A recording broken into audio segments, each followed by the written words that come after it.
Hello, everybody. It's September, the first Sunday of September. Welcome to Extreme Radio, built by MDI Construction Inc., MDICONST.com. That's MDICONST.com for all your contracting needs for commercial, not residential. Very weak week, unfortunately, for eight-man football around Tennessee due to the storm that's going on right now. Our thoughts go out to everybody in Houston and southeastern Texas with Hurricane Harvey, as well as the surrounding cities. Our best wishes to them, and hoping that everybody gets out fine. Because of the aftermath of the storm, we had a lot of games canceled. But we did have two games of action. We broadcast one of them. St. Andrews Sewanee crushed Riverside Christian Academy 28-0 on Thursday, and James and Trent were out there live for that game. Christian Community and Freedom 44-0, dominant victory for them down in Freedom, Alabama. Bowling Green Christian Academy will be hosting the Madisonville Defenders this coming Friday on September 8th. They've rescheduled that game due to the weather and such. The South Haven Christian School Patriots hosting the Middle Tennessee Heat was supposed to happen this past Friday, but they will be switching that game to the only time they both have a bye week, which is October 20th, the final week of the season, which may or may not be influential on the season, but likely not, since one team is in the north and one in the south, possibly for record purposes.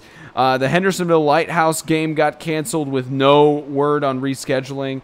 At least looking at the schedule, there's no time they could really do another game there, unless they did like a Friday, Saturday back-to-back games, which no football team that I know of would ever go through that unless they absolutely, unless the coach was really wanting to take a gamble there. I mean, Sacred Heart did do that last year, but it's dependent on who the coach is. Christian Community, like we said, beat Freedom 44-0. Riverside, St. Andrews Sewanee, we'll talk a little bit about that. And the Webb School and Franklin Christian were on byes, as well as Franklin Classical. But it's a really interesting game to see on Thursday for you, James, and I'm sure Trent will give a little bit of word on that as well. But a 28-0 victory for St. Andrews Sewanee. They're 2-0 now, James, leading over Riverside. And now with that, St. Andrews Sewanee is going into next week against Franklin Classical. So possibly a battle for the South with that game. Yeah, there's a lot of hype. There was a lot of hype prior to the season from Sewanee players, and they've kind of responded to that, and they've kind of come through with that. Sewanee runs like what's called a beer or a two-back system. It's kind of like Novocaine, give it time over the work. And so the biggest thing with that is, those guys can grind out 5-6 minutes on a drive, and if they score, they've eaten up half a quarter and put a score on the board, so then the other team kind of panics almost. And 5-6 minutes, sometimes that's a short drive for them, but they've looked really, really strong. Riverside struggled. I actually got word that their quarterback is out for the season. Their sophomore, David Black, little collarbone break. So he will be out. So our thoughts and prayers to him in his recovery. But, they've struggled a little bit despite having playmakers. I mean, they've got guys like John Trahan, Riley Hall, Gus Hill's really stepped up. So guys, they've got playmakers, but it's a matter of making that all come together. Interesting stat about Thursday. I actually went back and did the research.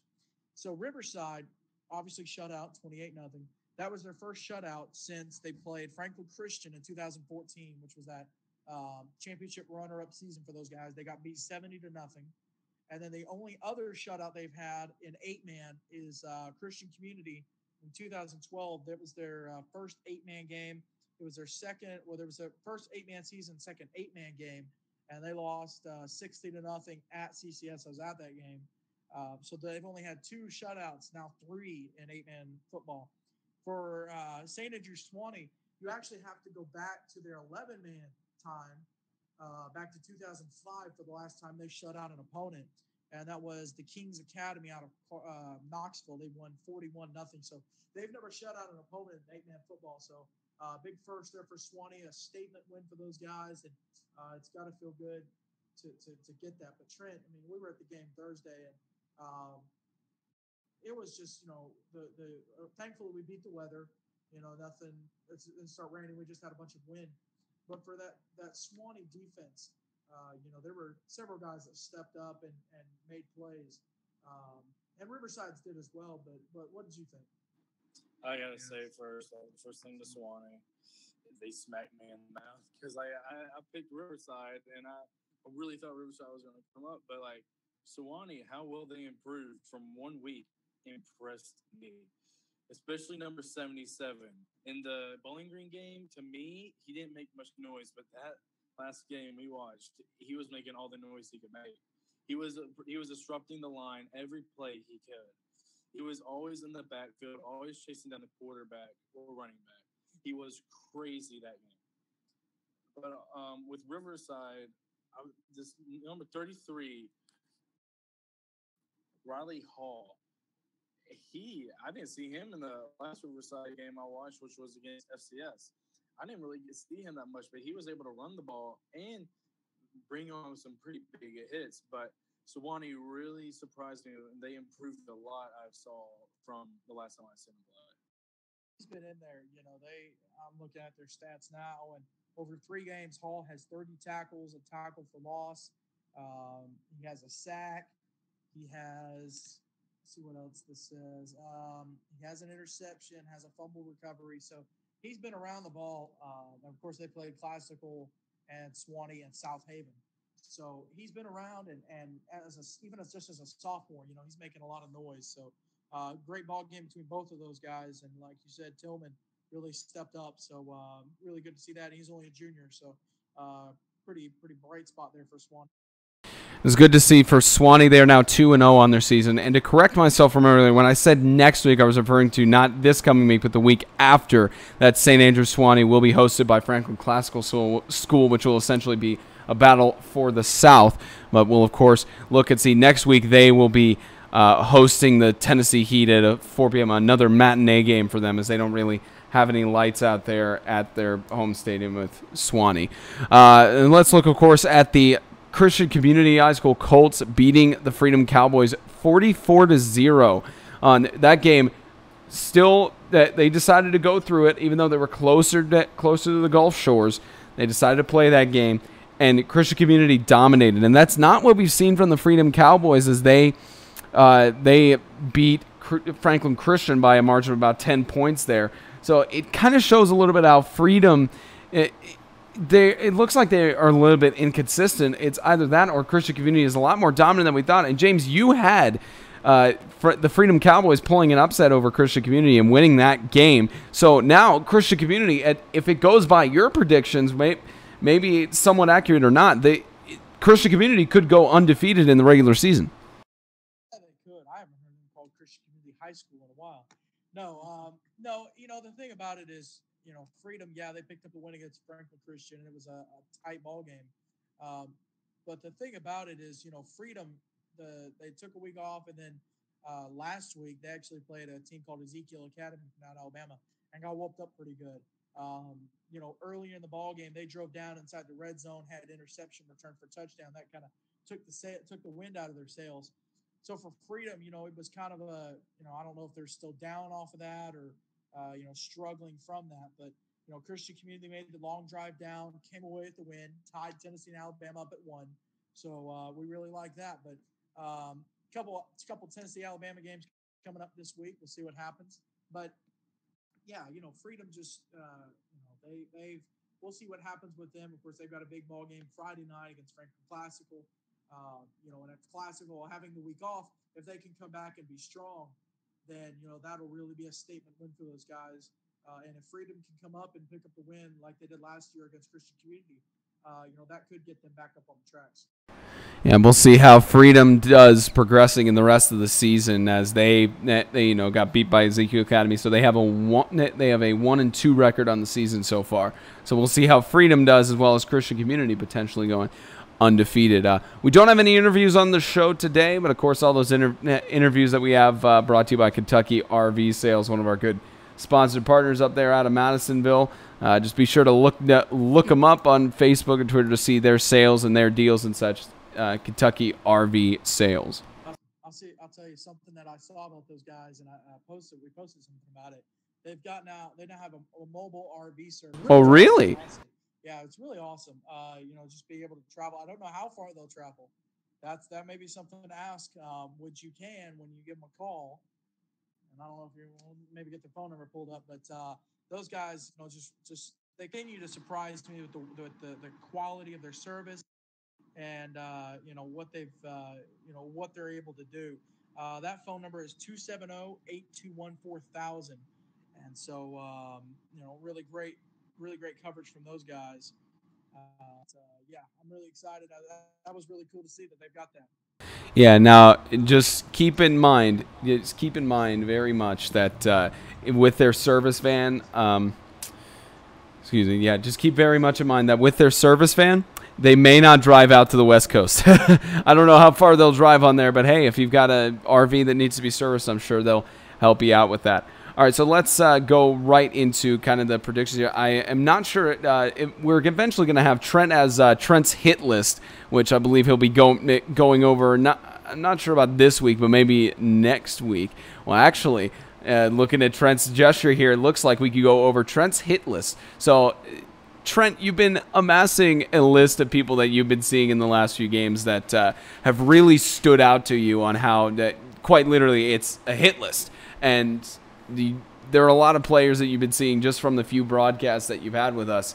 And a lot of them are standing out and proving that they're going to be really, really good players on the season. So, see Trent trying to pull this up here for us. Of course, we'll go over the schedule sets because we don't have any interviews on the show today due to the kind of low amount of games touched. But we do have a good interview next week that we'll tell you about. That'll be posted on social media, I believe, the day of next Sunday. Every Sunday at 4 p.m., Extreme Radio built by MDI Construction Inc. Be sure to tune in to our YouTube channel so you can hear every bit of that.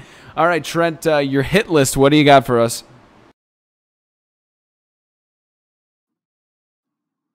All right, well, I'm gonna start from week 2 because I started this hit list. I was been taking notes and stuff. If people in press box, they see me with this notebook I got, but I've been taking notes on the players I think impacted the game most. I'm gonna start from week 2 all the way to week 4. And I got Eddie Brown on here from Madisonville. He really disrupted the line in the Madisonville game that I watched from him. And Hunter, I don't really know his last name. Hunter Benson, number 4 from Madisonville. He looked like he had a lot of heart and passion for his team and to really want to really want to win. And from Madisonville as well. John Trahan from Riverside was a monster. The first was a monster in the second week, and I loved watching him play. You cannot bring him down on the games I watched. Warren, number 11 from FCS. Also from week 2, all these games I'm going over right now are week 2 games. He shocked me too. He did really well that game. Like the first half of that game, James said it was the Warren Trahan show. And number 55, the center for FCS, is probably the best offensive lineman I've watched this far by the knowledge he has of the game and where to place his hand on the defensive lineman for FCS. That's Josh Austin. And Justin Bader, right now, Hendersonville, one of the best high school quarterbacks I've seen to be able to throw off the line and scramble out of the pocket. But it's kind of stay in the pocket as well as Justin Bader, number 2 for Hendersonville. I love watching this guy play. And Eli Cornett, freshman, the first freshman to make my list. Eli Cornett, number 2 with FCS. He did amazing. And on week 3, I'm pretty sure he scored 3 touchdowns. And he did really well, and he made my hit list for that second week. Okay, so that's my week 2. Those are the people that made my hit list on week 2. Week 3, Isaiah Webb for CCS. Just the way he could run the ball and also put pressure on the quarterback, and the way he played offense and defensive wise, I loved watching him play that game. Hayden Weeks for FCA. He was pretty much the same way as Isaiah Webb. The pressure and hits he brought for the defensive side on FCA and the offensive yards he was able to run and bring for FCA also was a great thing to watch. I loved watching him play. And for week 3, this is actually my defensive player of the week for that week. was Colton Rollins, CCS. It's just watching him play he's so fluid with his motions, getting back there to the quarterback is really, really fun to watch him play, get back there and rush him. I love watching defensive line, and I love watching Colton Rollins play. Brandon Miner, my buddy right there, number 27, FCA. I like watching him play too. He's kind of just like Colton Rollins. It's all fluid in motions. He knows what to do. He knows the swim moves or up and under moves just to get around your guards. Well, for 11-man, get around your guards. No, my bad. He was tackles in 11-man, guards in 8-man. Sorry about that. But Brandon Miner also, defensive pressure was insane that game. And Jalen Klein for CCS on week 3, he caught 2 touchdown passes, and I like the way he ran his routes, and I like the hands that he had, and so that's why he made my list.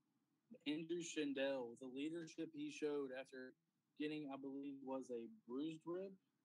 We never got an official word on that, but it may have been a.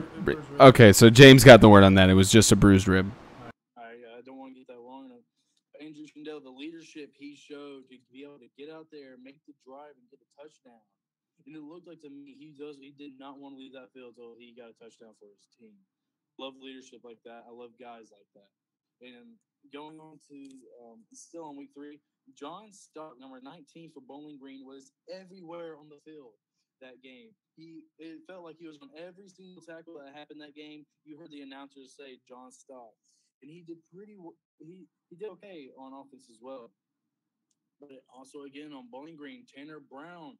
The throwing power that Bowling Green has is really good, and with Tanner Brown being that quarterback to be able to sling it out of the pocket like he does is quite amazing. Is really good for what grade is he in? He's a junior. Yeah, as a junior, so he's gonna be that. He's gonna come up and being that senior quarterback that knows the plays and knows the game, and I feel like he's gonna be good next year. But he's already good this year. Riley Davis, the wide receiver, he caught, I believe it was, 2 touchdowns, I think. I might be wrong, but Riley Davis, number 18 for Bowling Green, he made my hit list. I liked watching him play. He had one of the best catches I've seen so far where he only had a split second to look at the ball and make the catch. The quarterback threw it too soon. He turned around. As soon as he saw it, he put his hands up and caught it. Best play I've seen so far. And Dustin Stansby from SAS will end my week 3 hit list.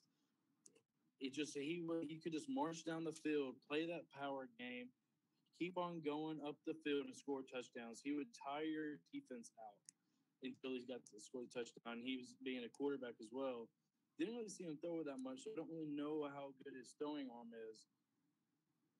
As from what I've seen, they're mostly run heavy offense.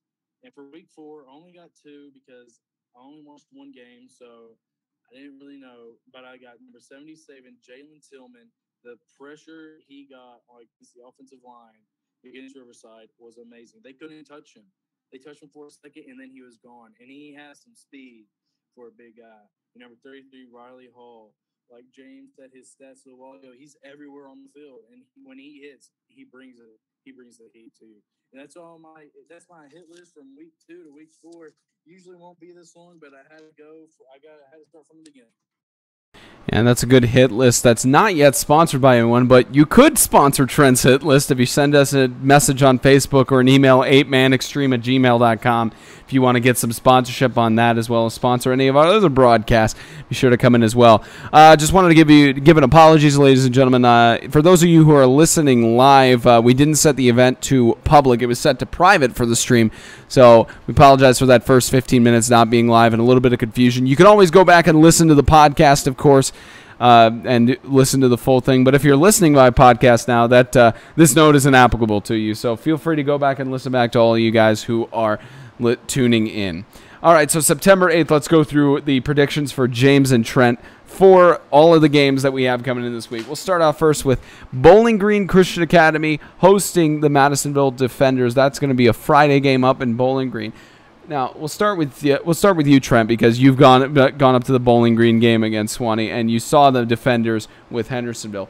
both of these teams are very decent, and you've even said you believe that Bowling Green Christian is going to be a dominant force going into next year because some of their younger guys are going to be grown up and stronger and better.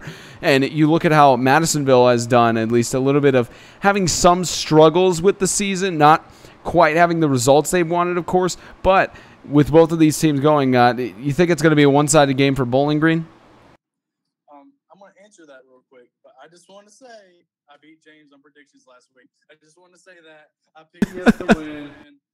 They won. Beat James' predictions for last week. All right, so on to what I made today. I do believe Bowling Green is going to be a dominant force next year. They are right now.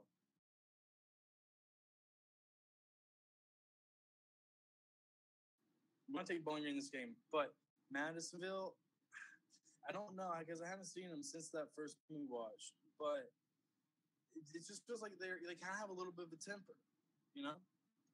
And I don't like saying that because I don't like seeing teams with that, but I feel like if they get under control, they start playing their game, they're going to have a solid chance to beat Bowling Green, but I'm going to take Bowling Green for this game.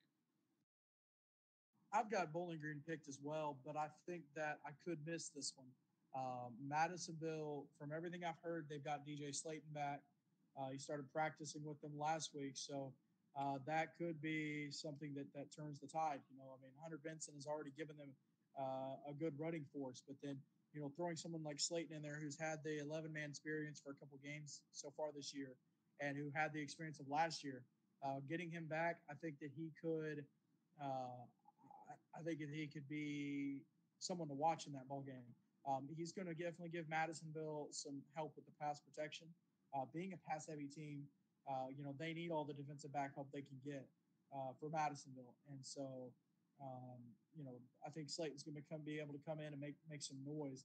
But I also have Bowling Green picked in this game. I think Madisonville being off for 2 weeks now, whereas Bowling Green has only been off really technically be 3 weeks since Madisonville's last game, 2 weeks for Bowling Green. You know, and I just don't know. I don't know how morale is for Madisonville. I don't know how the guys are responding. For Bowling Green, you know, I know the guys are going to, you know, come into to the game, and you know, it's at their field. They hold you know, they won the Battle of Kentucky last year, so a Battle of Bluegrass. So, you know,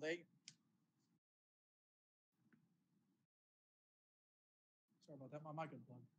Can you hear me? Back? Am I back and black? Okay. Anyways, so I've got Bowling Green taking Madisonville in this one. No idea about the score. Yeah, and I forgot about DJ. He told me to start calling him Sweetness in the last year's All-Star game. Now, I'm not going to change my pick. I forgot about Sweetness is coming back. I cannot wait. I missed him in the last game when I heard he wasn't playing for Grace Baptist last year, Madisonville this year. I was so upset when he wasn't there, but I'm really happy he's back. Yeah, we'll see how that game plays on up in Bowling Green for the Warriors and the Defenders. South Haven's Patriots are on a bye this week, as well as Lighthouse is on a bye, but let's look at the other matchup we have of the teams in the North. Well, technically, even though Madisonville is an independent team, but at least the only other two teams active in the North this week are facing each other. That is Christian Community hosting the Hendersonville Christian Academy Crusaders. Now, Trent, both of these teams, undefeated Christian Community. Hendersonville, unfortunately, has one loss on their record, but with Christian Community dominating Freedom and just killing every team that they've come in and faced against each other. I mean, it's really hard to see Hendersonville coming out in this, but I mean, Coach Daniel Meek and the rest of the players on the Crusaders, they're very skilled, and I think they could be up to the challenge, but both of these teams are just it's going to be a very good ball game that we're going to see. Must say no homer. Like, it's really nice to hear a guy from another school say the CCS is really good, and it's not me potentially being accused of a homer. Anyways, Trent, what you got? I think you agree with me. It is hard not to pick CCS this year. It is really hard not to pick them. I love Hendersonville. I love what they're doing down there. I love the quarterback, number 2. But it's hard not to pick CCS. They're so dominant. So I'm going to take CCS. I'm going to take CCS because Hendersonville, they have a great quarterback, but with the pressure CCS is going to be bringing to their quarterback, I don't think Hendersonville is going to be able to do it and be showing how dominant CCS is against everyone else they have played so far. I'm going to give Hendersonville some bulletin board material as well. I'm going to pick CCS as well. We're going to agree for 2 picks this week. I just think that, Christian communities, they're hot. They're red hot. They're white hot, however you want to say it. And Hendersonville, they're coming off of a loss to Webb. Their quarterback is banged up. Bader's banged up. And I think that, I don't know, like I said, with Madisonville, I don't know how morale is. I know they're 2-1. So, they're not, they can't be 2 down. But, at the same time, Christian community, they've got all the wheels churning. They're rolling, and they've got everything together. That defense is clicking. They allowed 22 points to the Heat, but it was 2 touchdowns in the fourth quarter with backups in. They shut out Freedom. They allowed Sacred Heart 1 touchdown, and they gave up 2 to Franklin Christian. So that defense is rolling just as much as the offense is rolling. That defense is rolling too. So I've got CCS picked in this one as well. I just want to chime in again. I didn't pick Hendersonville, but I still believe Hendersonville is a great team. Hendersonville is a great team. I really like what they're doing, but it's just, like I said before, it's really hard not to pick CCS. Yeah, that'll be a good matchup between the 2 North teams that we'll see on Friday night. We won't be broadcasting that one, but that'll be a really good matchup for us to hear the score from, as well as I believe James may go to that one. He may not. We'll see where he travels to. All right, next game. The Webb School Feet are traveling down to face against New Life. The only thing we know about Webb is that they beat Hendersonville at Hendersonville. That's all we know about them because they've had 3 bye weeks, and we don't know anything about New Life. So, for the fact of Webb to deal Hendersonville their first loss early on in the season when Hendersonville was a good team, it kind of shows something about how the boarding school down in Bell Buckle, they have at least some weapons on their side, and we'll broadcast them more later on in the season. But it's going to be really interesting to hear the score from that, especially against a team that's more eastern from Huntsville, from the Cowboys. Yeah, when it comes to Webb, and I'm actually pulling up New Life here on Max Prep to see what information I can pull up. But when it comes to Webb, they had a huge win against Hendersonville Christian 2 weeks ago. I was at that ball game. I got to see it. The stats from that ball game, if they're not doctored, which I don't think they are, here's the stats. Greg Kilpatrick, their senior quarterback, 8 of 12, 201 yards, 5 touchdowns, 1 interception. When it came to rushing, Emmanuel Onade, 6 carries, 67 yards, and a touchdown. Receiving, Shamar Frey, 3 catches, 157 yards, 3 touchdowns. And then when it came to defense, you had Onade with 7 tackles and 2 sacks. Harold Vaughn, 10 tackles, 2 passes defensed. So some pretty sturdy defensive numbers for those guys. So I'm trying to get a New Life pulled up here. But yeah, I think that, these guys have come out of the gate and they had a bye week this last week. So they're kind of easing into the season. They've got a crazy schedule coming up. They've got 6 games in a row, I think.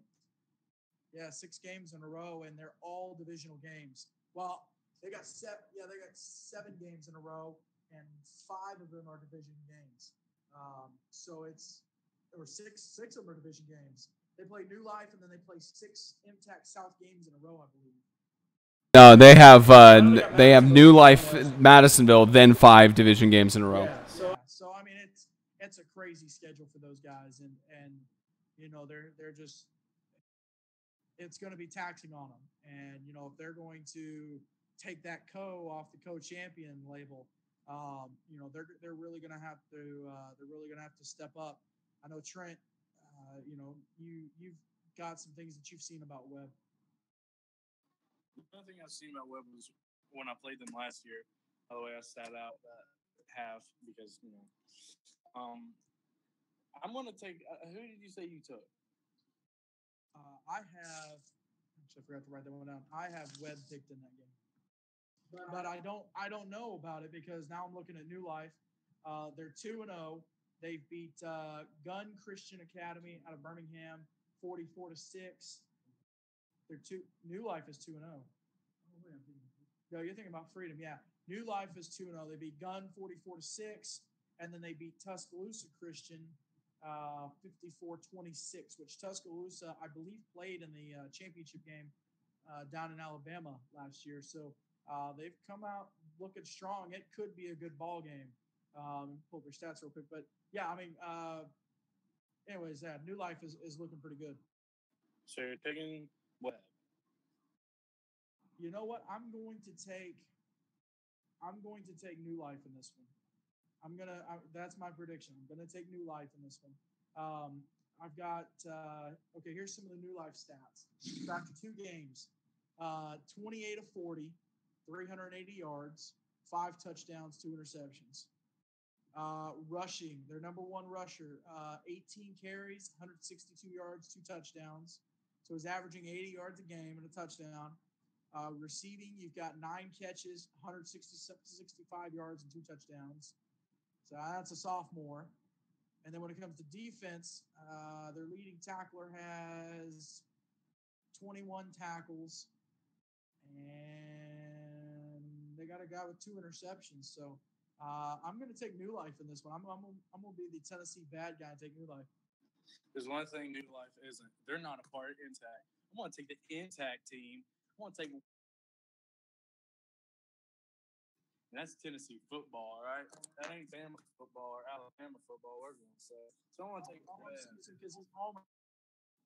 I'm Homer in this all day. Intact. I'm taking Webb. I don't care about stats. Tennessee football. So New Life hosting Webb. We'll see how those teams fare out. A 1-0 team facing a 2-0 team. I just want to mention one time. I just kind of kept on asking that because I wanted to change it because we needed a differential in one game. Yeah, that sounds pretty decent. All right, St. Andrew Swanee hosting the Middle Tennessee Heat. Swanee, another Middle Tennessee Heat formerly. God, still, I'm used to calling them Middle Tennessee Heat in the past, man. It's an old habit of mine, but exactly, it's an old habit from middle school. All right, Tennessee Heat. They're going to St. Andrew Swanee. Swanee is 2-0. They have the potential of winning the MTAC South, just as the other undefeated teams do. And the Tennessee Heat is right now winless, and they had a little bit of issues last week with their home game against the Classical Knights, a little bit of stuff, and we'll discuss that on the show next week a little bit.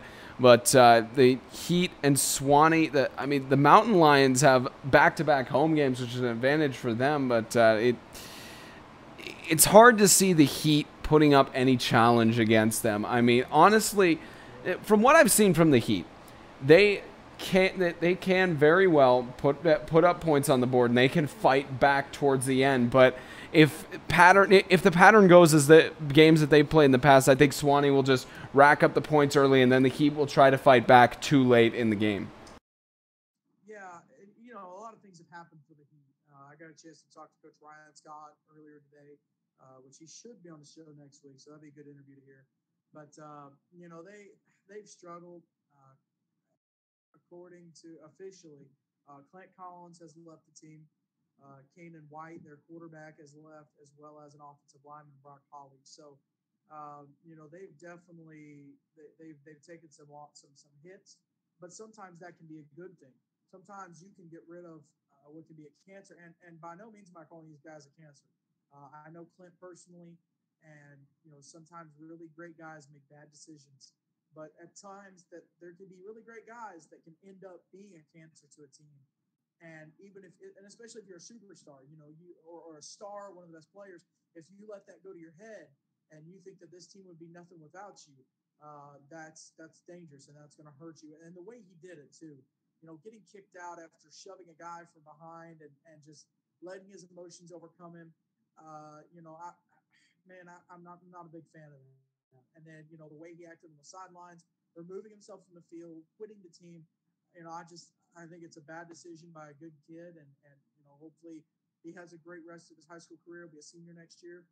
Hopefully he can step up. Hopefully Keenan White can have a good year. But for the Heat, I think that it might actually be a good thing for them. They're one of the better 0-3 teams I've seen. They're not a pushover by any means, and they don't have any quit in them. But I think that this could definitely help them. We'll see what they do going up against Swanee. They don't have a lot of big guys, and in order to stop that beer, I feel like you have to have skilled linemen who can shut that down, shut that run down, and make them try to pass, which is something they can't do well. So this one's going to be interesting. I've got Swanee picked, but we'll see what happens. And we do know that with them leaving the team, we also got this statement, because we talked a little bit about it on the show last week with Clint Collins and it wasn't Kanan, one of the defensive linemen leaving. We did talk about this. The Heat are not eligible for playoff contention. We talked about this a little bit. I believe it's either ineligible players or something along those lines, but they have reported themselves that they are eligible of it. So it's at least good for them as a franchise to report to the conference and let them know. And we did ask the president of the league to give a comment. He said, I have received an email, but I cannot comment. And that was a week ago. So we're still waiting on a statement on that officially to get that from the MTAC president, Tim Pettit, of course.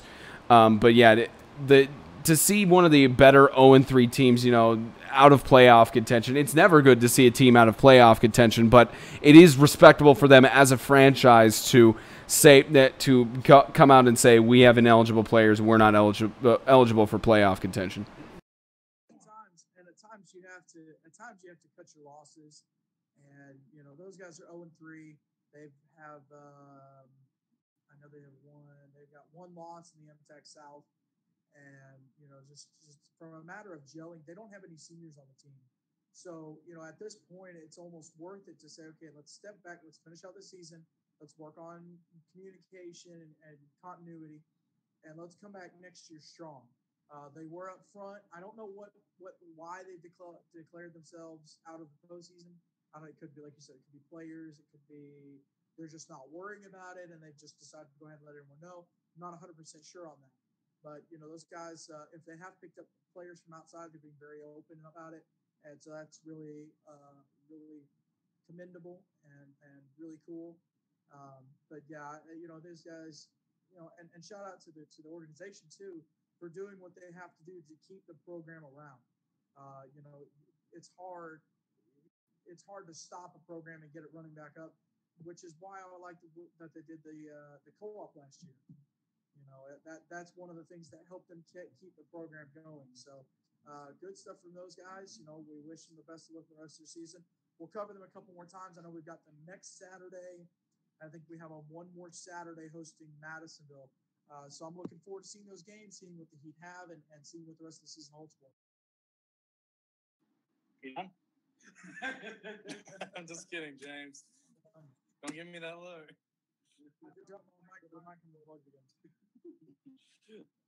All right. So, man, what teams are we talking about? It's been so long since I heard it. Where have you been, Frank Whitecheck? He in Sewanee. Well, I'm thinking Sewanee.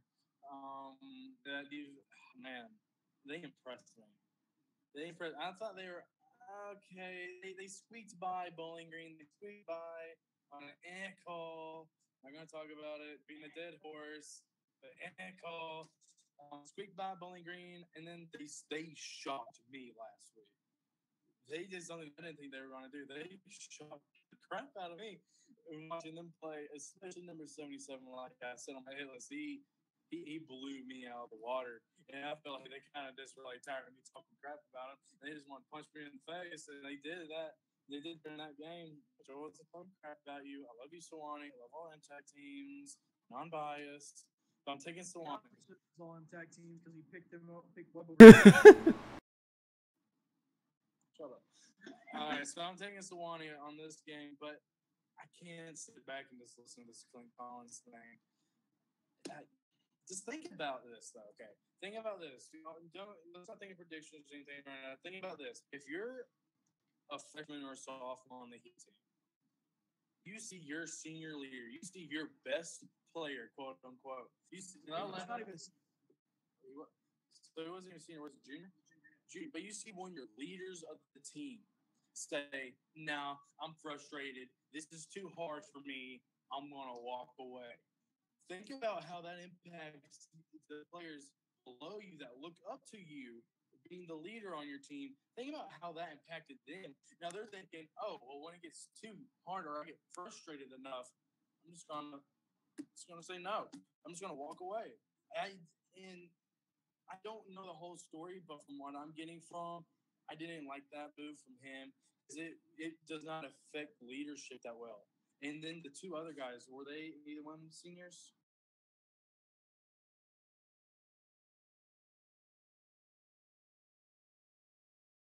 I believe Cannon White was a junior, and I think Mark Holly was a sophomore or junior. I have to pull up our roster that we got from Ryan Scott, but he may have been junior as well. And see, I don't know about them, but they could have been like, I don't know which one did it first, but they could have been like, they see Clint Collins do it. That's our quote unquote superstar of the team. If he's doing it, I'm not having that much fun this year. I'm gonna do it. See, with me in Pleasant View, I had a chance to go play for Nashville Christian. Mine had started. Me and my dad talked to the head coach a lot for my senior year. But for me, just from my pride, I couldn't leave my football team. I could have played on a team that I think went undefeated. Do you know, James? I don't know for sure. I know they did really well, and they have done well, but I don't know if they went undefeated or not. And I might have started for them, but I said no. There's plenty of other guys leave Pleasant View to go on bigger schools because Pleasant View just wasn't big enough for eight-man football, which that's another that wasn't big enough. And I wasn't going to do that. But like this Clint Collins thing is tearing me up inside, not for his decision. I don't care about his decision. I care about how it affects the people under him, the people that look up to him on his football team. That's what really frustrates me about that. Yeah, and it's, man, I see both sides of it. At the same time, on one hand, you want kids to do well, you want kids to move on. It's kind of like guys like Colby Martin, Zach Campbell, all the guys that moved on from Lighthouse to the bigger schools. It's I see both sides of it, to be honest, and I don't like the way he did it, but at the same time, I can understand why. I see both sides of it. I wish him the best. I do wish he would have handled it better. But I do know that good guys make bad decisions sometimes, and I think this is one of those cases. By no means am I saying Clint is a bad guy or anything, because I talked to him at the All-Star game. He's a cool, chill guy. I'm not saying – yeah, team home, we won, by the way. Away lost, just saying. And I'm just saying, to me, the talks I had, he's not a bad guy. It's just, like you said, I don't like the way he did it. He never, like, in any case, he's just so happened, but in any case, and this so happened that it caught my eye, and I want to bring up and say something about it. But, like, you're the leader. You got to show leadership. I'm not saying he's a bad guy for what he did. I'm just saying, and also saying, I don't like the way he did it, just like you, Jay. Yeah, and just a few things on that. First, we did get this statement from Clint Collins. We managed to catch up on that afterwards. It was that him and the defensive linemen were moving to another athletic program so that they could kind of step up in their career, which we see that happen a lot because some guys do want to move from 8-man football to 11-man football to be more recognized, to be seen by more college recruiters, and that's what we're here for. That's kind of what we are as a media network. We're trying to bring more attention so that college recruits will look at 8-man football and will recognize it so that they can move up to the collegiate level. Like, that's what we do.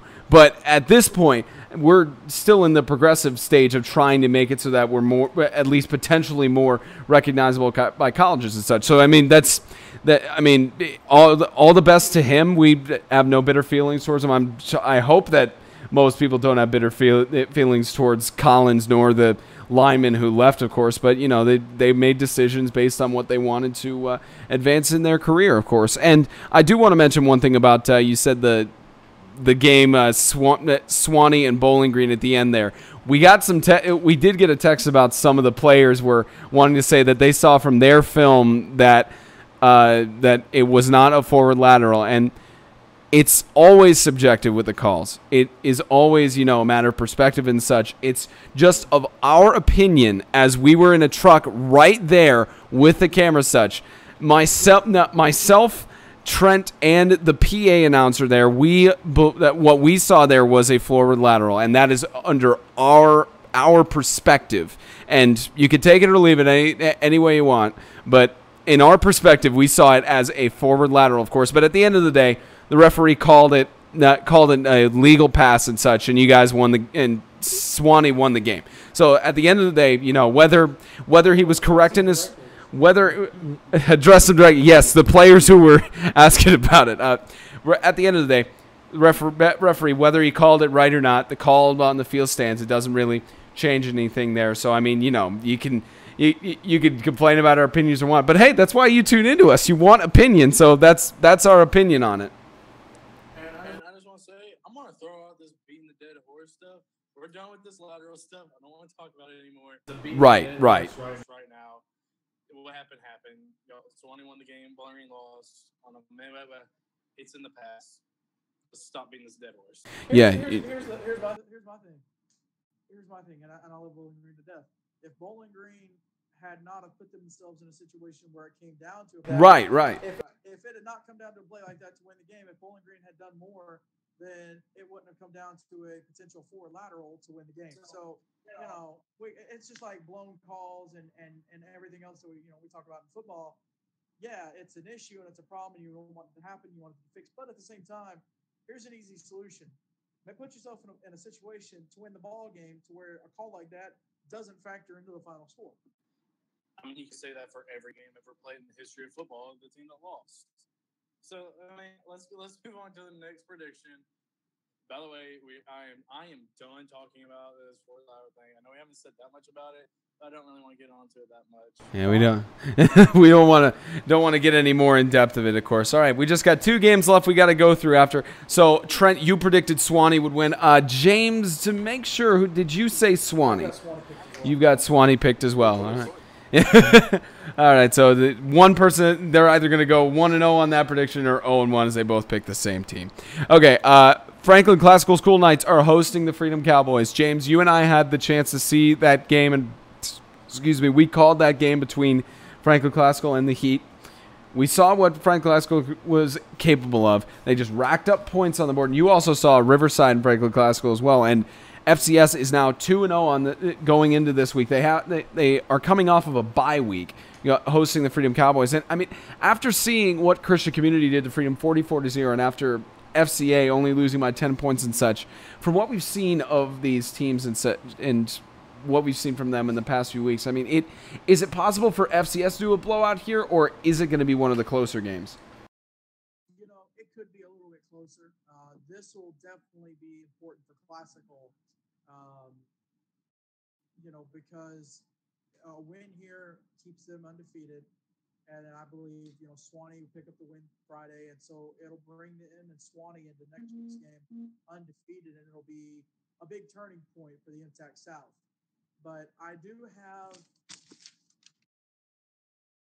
Turning the papers in there. Freedom picked for this one. And I'll tell you why. Classical depends a lot on the run. They're a very run-heavy team. They do pass the ball. Cole Warren in... that first game against Riverside, he was 9 of 17, 137 yards, 2 touchdowns, and a pick. But they do depend very heavily on the run. Eli Cornett had 3 touchdowns against the Heat. Caden Dickerson ran the ball quite a bit against the Heat. Cole Warren did as well in that first game against Riverside.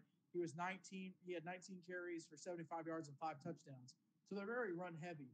But when it comes to Freedom, they've got some big boys. And so Classical is going to have to go to the air, and they're going to have to use their passing attack to beat these guys.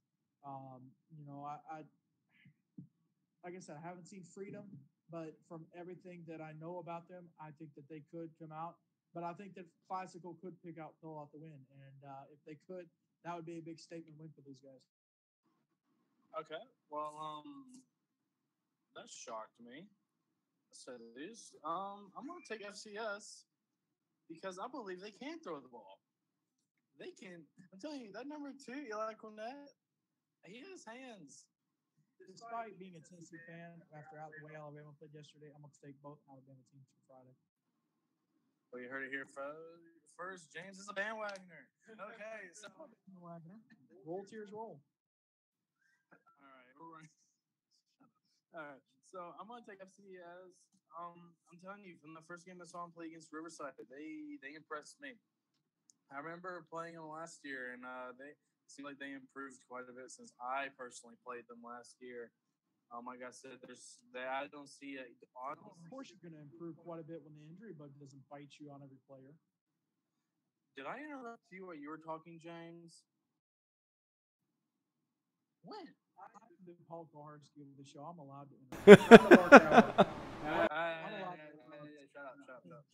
right. So I'm gonna take FCS. I don't see any defensive.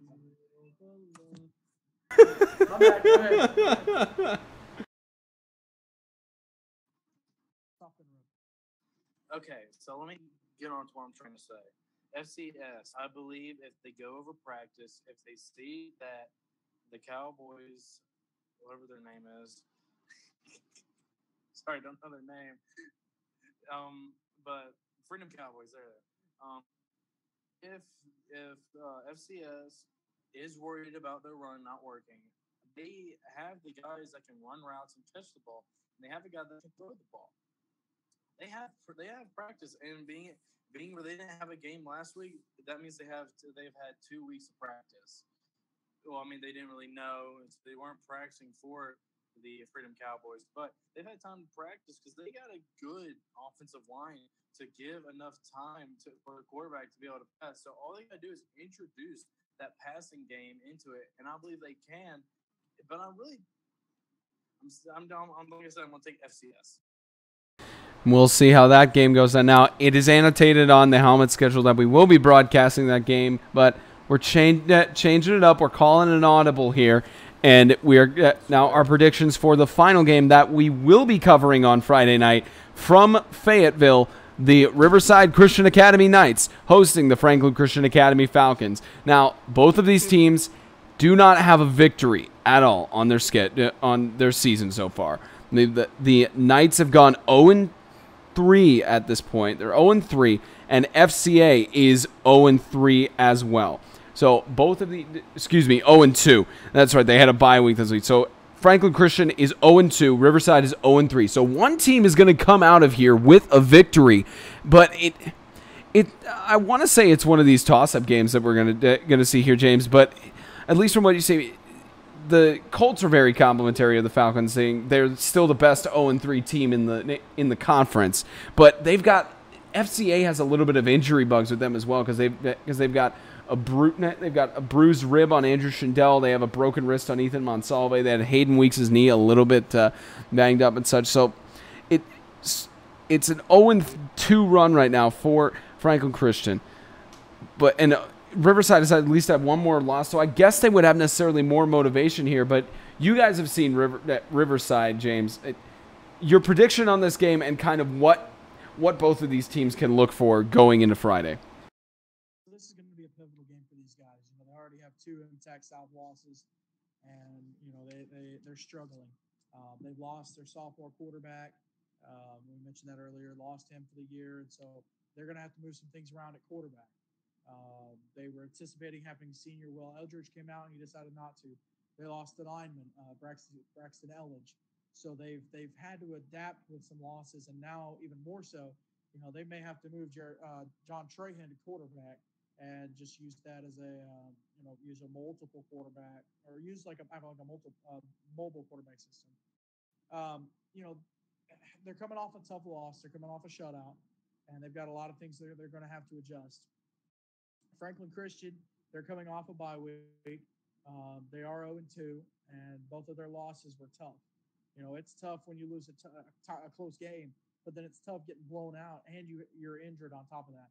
But these guys have had the week off, and they've had an opportunity to heal up, and I think that that'll work to their advantage. I've got FCA picked in this one, and I think that they'll pick up an MTech South win there.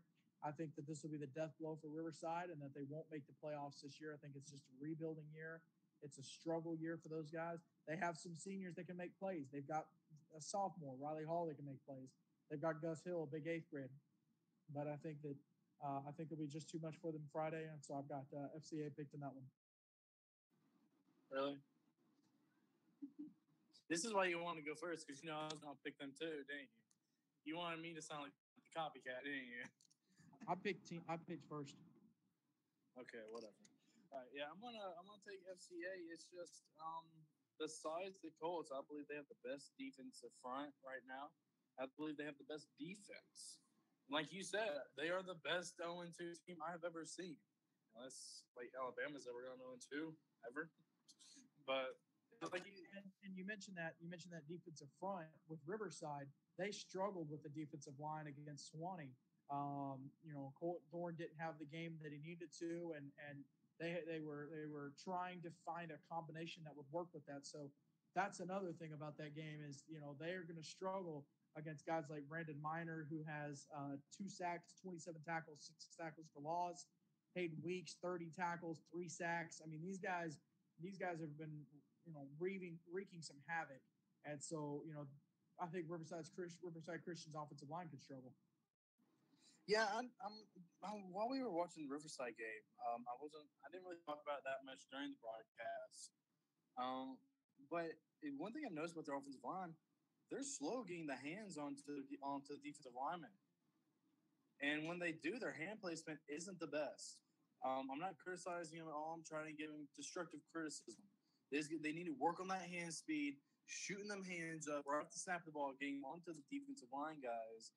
And if they play the same way they play against Sewanee, it could be a sack every other play if they're throwing the ball. It could be a tackle for the loss every other play. I'm going to take FCA. Riverside, not taking anything away from them. They did lose their starting quarterback.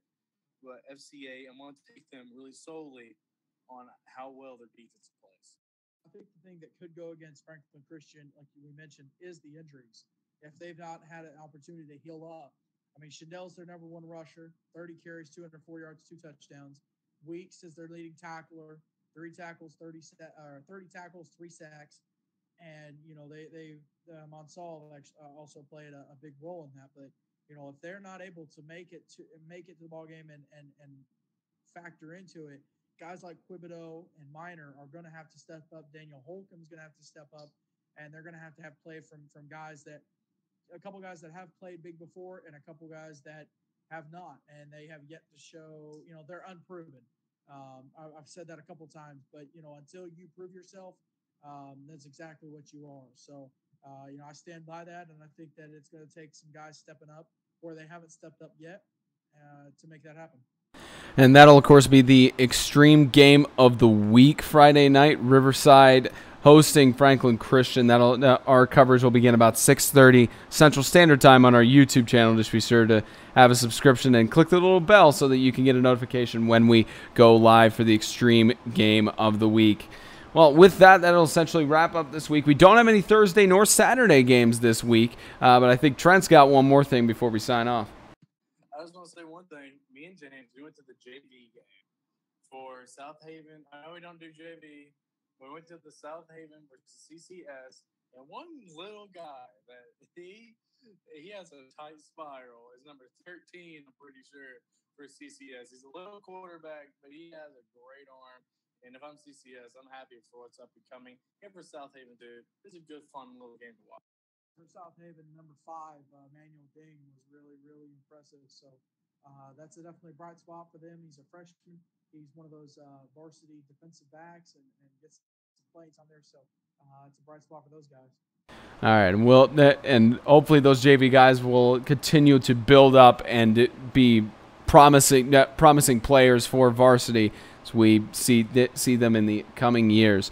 All right, ladies and gentlemen, that'll wrap up this week's broadcast of Extreme Radio built by MDI Construction Inc. Just go to MDIConst.com or search them up on Facebook so that you can see all of their latest projects and potentially get a good price on your contracting needs for commercial. So just MDIConst.com. Potentially. But I say best price. You're right. I'd say potentially because there's always that one guy who will undercut you even though he doesn't make any money. Comes to their building and bidding timetable. Yeah, you're right. That is their claim. Yeah, that's their claim. You're right. Claim. Well, okay, so it's not a claim. I thought it was like a tagline or something on there. Okay, so it's a promise to them they cannot be beat. So if someone offers you $500 to build your Taco Bell, they will do $4.99. No, actually, no. Don't listen to us on that. Shout out to MDI. MDI though, they're now the new sponsors for Paul Koharski. His coverage of Titans and his ability to travel around. They're the sponsor for him now. So shout out to Michael Crawley and those guys for going big time. Hopefully they can take us with them. Yeah, we'll hopefully be able to get taken with them as well, and best of luck to them in helping Paul Koharski with everything that he does. All right, everybody, once again, FCA Riverside is our Extreme Game of the Week at 6:30 on Friday here on YouTube, and thank you again for tuning in this Sunday and lending us your ears to listen to the cynical guy ramble and the fresh ex player who actually may know a little bit more, who knows, something like that. But, yeah, again, thank you for tuning into this week's broadcast. For James Shannon and Trent Legate, well, James, I think, has one more thing. All right, for... No, I'm good. All right, for James Shannon and Trent Legate, I'm Spencer Tom said. Thank you for tuning in this week. We'll see you next week, guys. See ya.